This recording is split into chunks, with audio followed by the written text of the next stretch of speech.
Jaya Radha Madhava Punya Bihari Jaya Radha.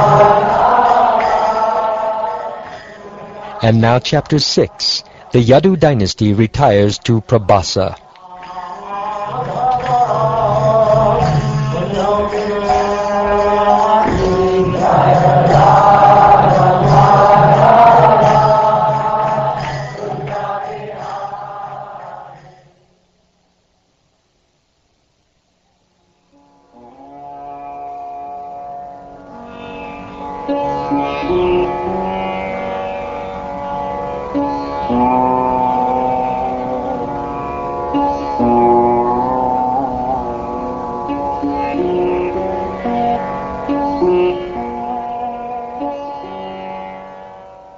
Sri Shukdev Goswami said, Lord Brahma then set off for Dwarka, accompanied by his own sons, as well as by the demigods and the great Prajapatis. Lord Shiva, the bestower of auspiciousness to all living beings, also went, surrounded by many ghostly creatures. The powerful Lord Indra, along with the Maruts, Adityas, Vasus, Ashvinis, Ribus, Angiras, Rudras, Vishvadevas, Sadyas, Gandharvas, Apsaras, Nagas, Siddhas, Charanas, Guhyakas, the great sages and forefathers, and the Vidyadharas and Kinnaras, arrived at the city of Dwarka, hoping to see Lord Krishna. By his transcendental form, Krishna, the Supreme Lord, enchanted all human beings and spread his own fame throughout the worlds. The Lord's glories destroy all contamination within the universe. In that resplendent city of Dwarka, rich with all superior opulences, the demigods beheld with unsatiated eyes the wonderful form of Sri Krishna. The demigods covered the Supreme Lord of the universe with flower garlands brought from the gardens of heaven.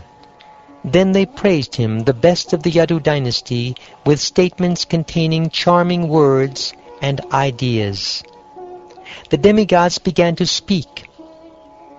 Our dear Lord, advanced mystic yogis, striving for liberation from the severe bondage of material work, meditate with great devotion upon your lotus feet within their hearts. Dedicating our intelligence, senses, vital air, mind, and power of speech to your lordship, we demigods bow down at your lotus feet. O unconquerable Lord, you engage your illusory energy, composed of three modes, to unleash, maintain, and devastate the inconceivable manifest cosmos, all within your own self. As the supreme superintendent of Maya, you appear to be situated in the interaction of the modes of nature. However, you are never affected by material activities. In fact, you are directly engaged in your own eternal spiritual bliss, and thus you cannot be accused of any material infection. O greatest of all, those whose consciousness is polluted by illusion cannot purify themselves merely by ordinary worship, study of the Vedas, charity, austerity, and ritual activities. Our Lord, those pure souls who have developed a powerful transcendental faith in your glories achieve a purified state of existence that can never be attained by those lacking such faith. Great sages, desiring the highest benefit in life, always cherish your lotus feet within their hearts, which are melted by love for you. Similarly, your self-controlled devotees, desiring to cross beyond the material kingdom of heaven to achieve opulence equal to yours, worship your lotus feet in the morning, at noon, and in the evening. Thus they meditate upon your lordship in your quadruple expansion. Your lotus feet are just like a blazing fire that burns to ashes all the inauspicious desires for material sense gratification. Those about to offer oblations into the fire of sacrifice in accordance with the Rig, Yajur, and Sama Vedas meditate on your lotus feet. Similarly, the practitioners of transcendental yoga meditate upon your lotus feet, hoping for knowledge about your divine mystic potency. And the most elevated pure devotees perfectly worship your lotus feet, desiring to cross beyond your illusory potency. O Almighty Lord, you are so kind to your servants that you have accepted the withered flower garland that we have placed on your chest. Since the goddess of fortune makes her abode on your transcendental chest, she will undoubtedly become agitated, like a jealous co-wife, upon seeing our offering also dwelling there. Yet you are so merciful that you neglect your eternal consort Lakshmi and accept our offering as most excellent worship.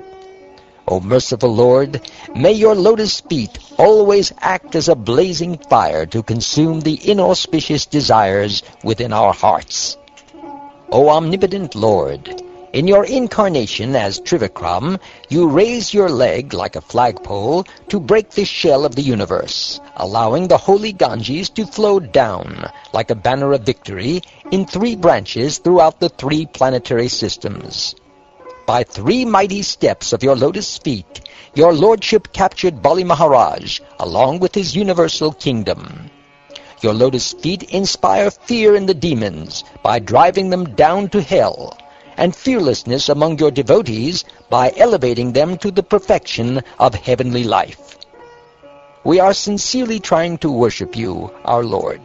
Therefore, may your lotus feet kindly free us from all of our sinful reactions. You are the Supreme Personality of Godhead, the transcendental entity who is superior to both material nature and the enjoyer of nature. May your lotus feet bestow transcendental pleasure upon us. All of the great demigods, beginning with Brahma, are embodied living entities. Struggling painfully with one another under the strict control of your time factor, they are just like bulls dragged by ropes tied to their pierced noses. You are the cause of the creation, maintenance, and destruction of this universe. As time, you regulate the subtle and manifest states of material nature, and control every living being. As the threefold wheel of time, you diminish all things by your imperceptible actions, and thus you are the Supreme Personality of Godhead. My dear Lord, the original Purusha avatar, Mahavishnu, acquires his creative potency from you. Thus, with infallible energy, he impregnates material nature, producing the Mahatattva. Then the Mahatattva, the amalgamated material energy, endowed with the potency of the Lord, produces from itself the primeval golden egg of the universe, which is covered by various layers of material elements. O Lord, you are the supreme creator of this universe, and the ultimate controller of all moving and non-moving living entities. You are Rishikesh, the supreme controller of all sensory activity, and thus you never become contaminated or entangled in the course of your supervision of the infinite sensory activities within the material creation. On the other hand, other living entities, even yogis and philosophers, are disturbed and frightened simply by remembering the material objects that they have supposedly renounced in their pursuit of enlightenment. My Lord, you are living with 16,000 exquisitely beautiful aristocratic wives. By their irresistible coy and smiling glances, and by their lovely arching eyebrows, they send you messages of eager conjugal love. But they are completely unable to disturb the mind and senses of your lordship. The nectar-bearing rivers of discussions about you, and also the holy rivers generated from the bathing of your lotus feet, are able to destroy all contamination within the 3 worlds.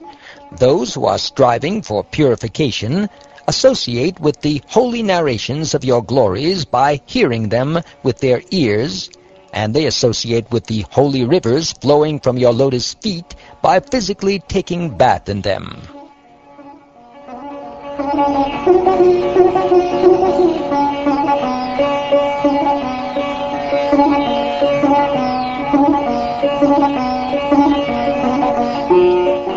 After Brahma, along with Lord Shiva and the other demigods, thus offered prayers to the Supreme Lord, Govinda, Lord Brahma situated himself in the sky and addressed the Lord as follows.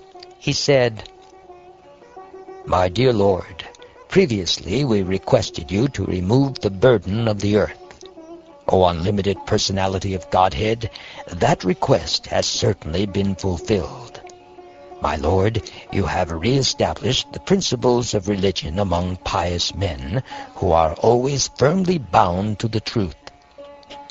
You have also distributed your glories all over the world, and thus the whole world can be purified by hearing about you.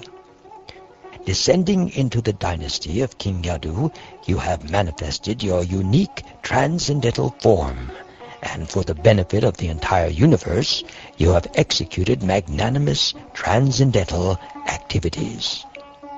My dear Lord, those pious and saintly persons who in the age of Kali hear about your transcendental activities and also glorify them will easily cross over the darkness of the age. O Supreme Personality of Godhead, O my Lord, you have descended into the Yadu Dynasty, and thus you have spent 125 autumns with your devotees. My dear Lord, there is nothing remaining at this time for your Lordship to do on behalf of the demigods. You have already withdrawn your dynasty by the curse of the Brahmins. O Lord, you are the basis of everything, and if you so desire, kindly return now to your own abode in the spiritual world. At the same time, we humbly beg that you always protect us. We are your humble servants, and on your behalf, we are managing the universal situation. We, along with our planets and followers, require your constant protection. O Lord of the demigods, Brahma, I understand your prayers and requests. Having removed the burden of the earth, I have executed everything that was required on your behalf. That very Yadava dynasty in which I appeared became greatly magnified in opulence, especially in their physical strength and courage, to the extent that they threatened to devour the whole world. Therefore I have stopped them, just as the shore holds back the great ocean. If I were to leave this world without withdrawing the overly proud members of the Yadu dynasty, the whole world would be destroyed by the deluge of their unlimited expansion. Now, due to the Brahman's curse, the annihilation of my family has already begun. O sinless Brahma, when this annihilation is finished, and I am en route to Vaikuntha, I will pay a small visit to your abode.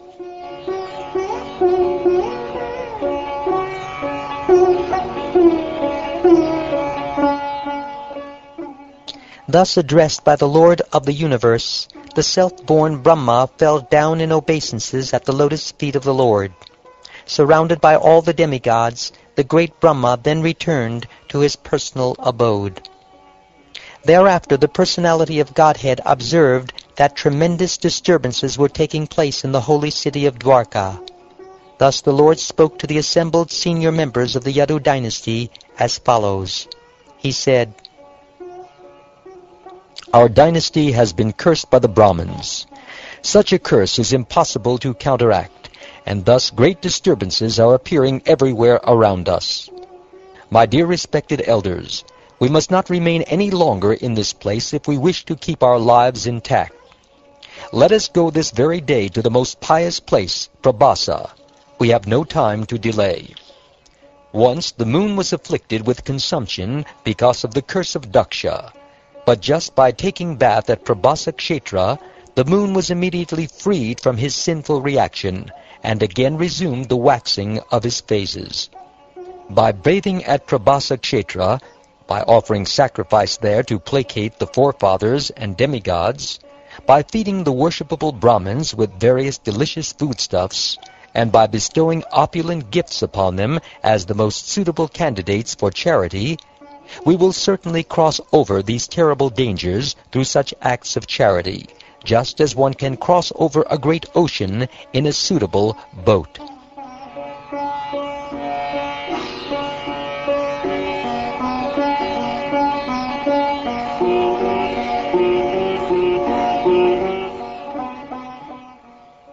O favorite son of the Kurus, thus advised by the personality of Godhead, the Yadavas made up their minds to go to the holy place Prabhasa Kshetra, and thus yoke their horses to their chariots. My dear king, Uddhava was a constantly faithful follower of Lord Krishna. Upon seeing the imminent departure of the Yadavas, hearing from them of the Lord's instructions, and taking note of very fearful omens, he approached the personality of Godhead in a private place. He bowed down with his head at the lotus feet of the Supreme Controller of the universe, and with folded hands addressed him as follows. He said, O my Lord, O Supreme God among all the demigods, real piety is invoked simply by hearing and chanting your transcendental glories. My Lord, it appears that you will now withdraw your dynasty, and thus you yourself will finally give up your pastimes within this universe. You are the Supreme Controller and the Master of all mystic power. But although you are fully capable of counteracting the Brahmin's curse against your dynasty, you are not doing so, and your disappearance is imminent. O Lord Keshava, my dear Master, I cannot tolerate giving up your lotus feet even for a fraction of a moment. I urge you to take me along with you to your own abode. O my dear Krishna, your pastimes are supremely auspicious for mankind, and are an intoxicating beverage for the ears. Tasting such pastimes, people forget their desires for other things. My dear Lord, you are the Supreme Soul, and thus you are most dear to us. We are your devotees, and how can we possibly reject you or live without you even for a moment? Whether we are lying down, sitting, walking, standing, bathing, enjoying recreation, eating, or doing anything else, we are constantly engaged in your service. Simply by decorating ourselves with the garlands, fragrant oils, clothes, and ornaments that you have already enjoyed, and by eating the remnants of your meals, we, your servants, will indeed conquer your illusory energy. Naked sages who seriously endeavor in spiritual practice, who have raised their semen upward, who are peaceful and sinless members of the renounced order, attain the spiritual abode called Brahman. O greatest of mystics, although we are conditioned souls wandering on the path of fruitive work, we will certainly cross beyond the darkness of this material world simply by hearing about your lordship in the association of your devotees. Thus we are always remembering and glorifying the wonderful things you do and the wonderful things you say. We ecstatically recall your amorous pastimes with your confidential conjugal devotees, and how you boldly smile and move about while engaged in such youthful pastimes. My dear Lord, your loving pastimes are bewilderingly similar to the activities of ordinary people within this material world.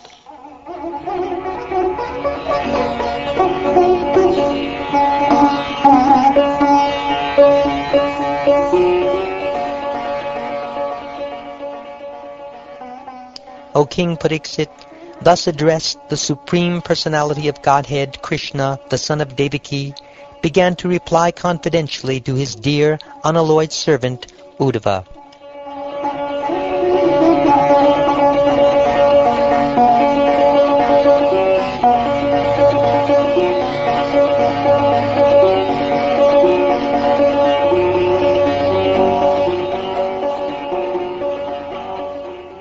Thus ends the 6th chapter of the 11th canto of the Srimad Bhagavatam, entitled, The Yadu Dynasty Retires to Prabhasa.